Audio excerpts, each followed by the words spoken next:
नंतर त्यांनी काय काय वक्तव्य केलं त्या महाराजांनी, हे तथाकथित महाराज आहे. खरे वारकरी संप्रदायाच्या महाराजांची जी परंपरा आहे त्यामध्ये काही घुसलेत आता नवीन राजकारण करण्यासाठी, त्यातला तो प्रकार आहे.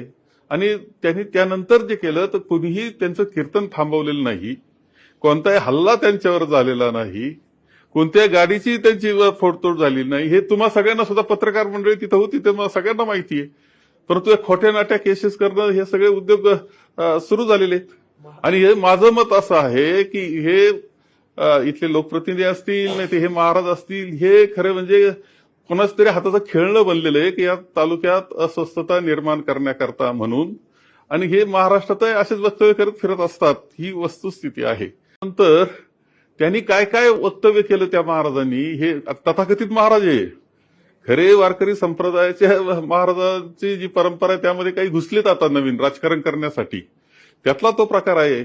आणि त्यांनी त्यानंतर जे केलं तर कुणीही त्यांचं कीर्तन थांबवलेलं नाही, कोणताही हल्ला त्यांच्यावर झालेला नाही, कोणत्या गाडीची त्यांची फोडतोड झालेली नाही. हे तुम्हा सगळ्यांना सुद्धा पत्रकार मंडळी तिथं होती ते मला सगळ्यांना माहिती आहे. परंतु या खोट्या नाट्या केसेस करणं हे सगळे उद्योग सुरू झालेले आहेत. आणि हे माझं मत असं आहे की हे इथले लोकप्रतिनिधी असतील नाही ते हे महाराज असतील, हे खरे म्हणजे